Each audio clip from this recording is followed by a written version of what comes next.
kualitas suara yang lebih baik. Terima kasih.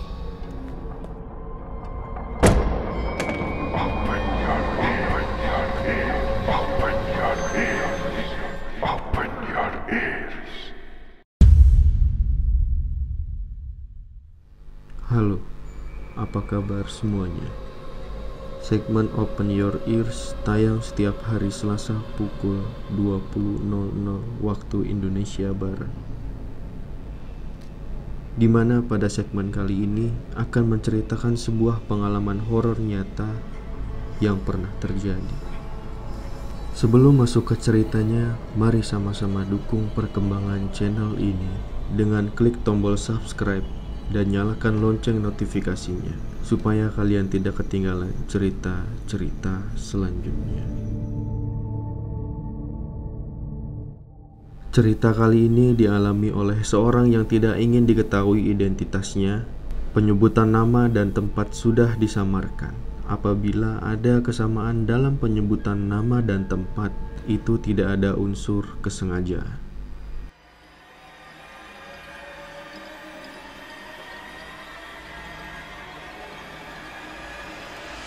Halo, namaku Nadia, seorang anak bungsu dari 2 bersaudara. Aku memiliki kakak laki-laki yang jarak usianya lebih tua 4 tahun dariku.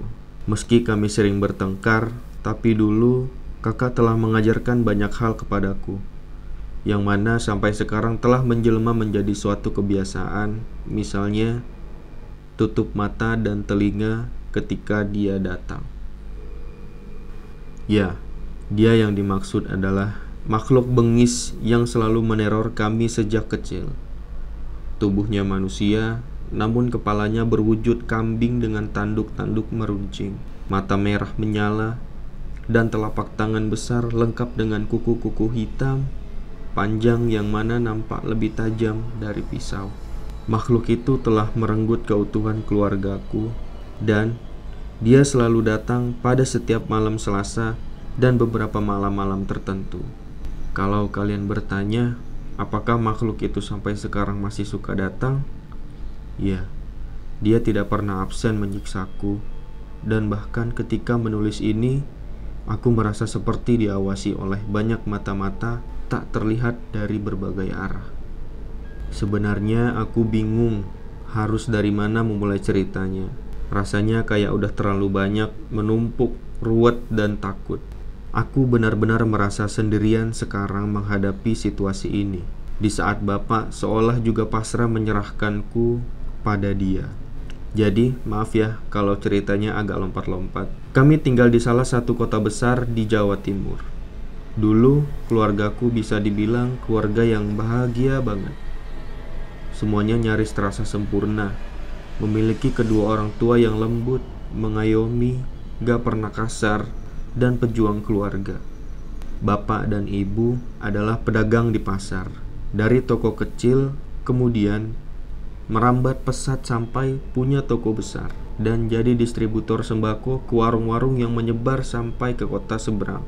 Perkembangan usaha keluargaku amat pesat dalam waktu yang terbilang singkat. Wah, orang tuaku hebat. Setidaknya aku dulu pernah berpikir seperti itu.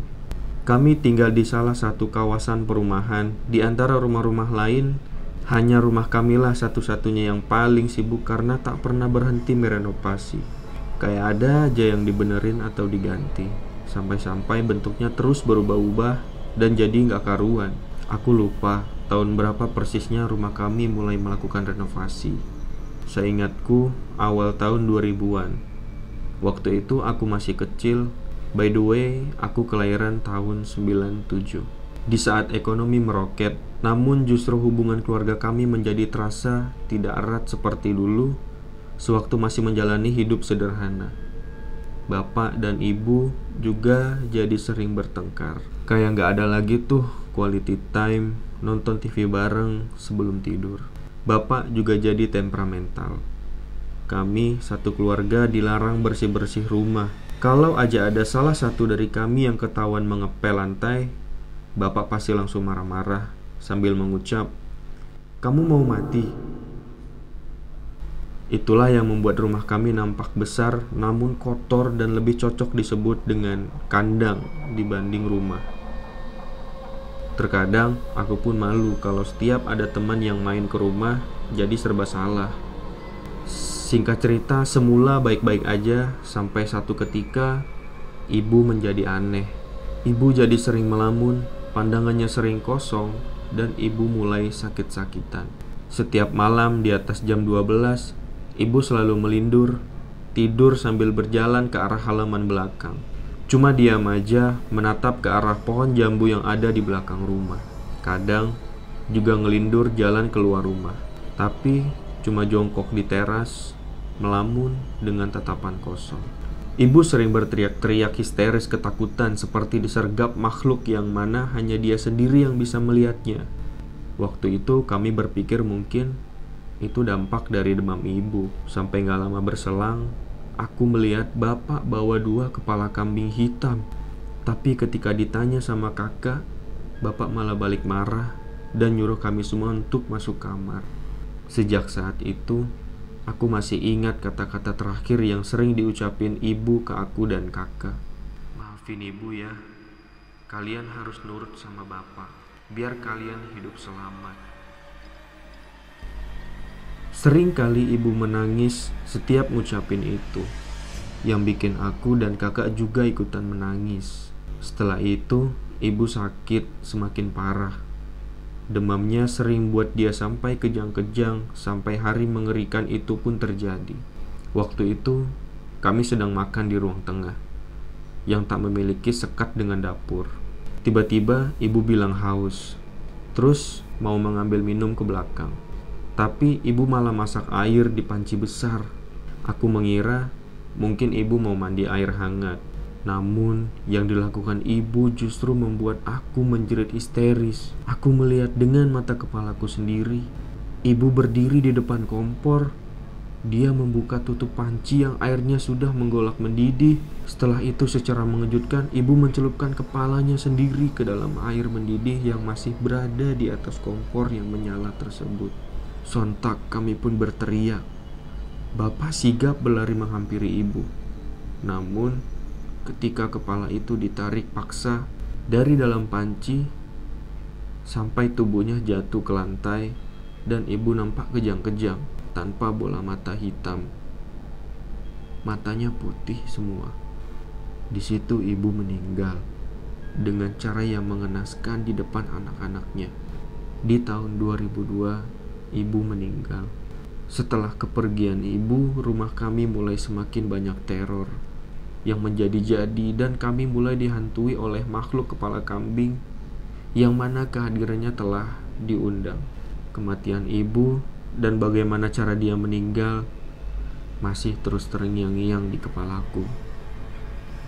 Itu merupakan duka pertama sekaligus menjadi awal mula dari petaka yang menimpa kami. Nah, itu tadi adalah pengalaman dan cerita dari seseorang yang tidak ingin diketahui identitasnya. Masih ada lanjutan dari cerita ini. Nantikan di video berikutnya. Dan buat kalian yang punya cerita serupa, bisa mengirimkan ceritanya melalui DM Instagram ataupun Twitter di NZL316project. Terima kasih telah mendengarkan cerita ini sampai habis. Tekan like kalau kalian suka dengan ceritanya. Sekali lagi jangan lupa klik tombol subscribe dan nyalakan lonceng notifikasinya. Terima kasih telah menonton video ini. Tetap jaga kesehatan dan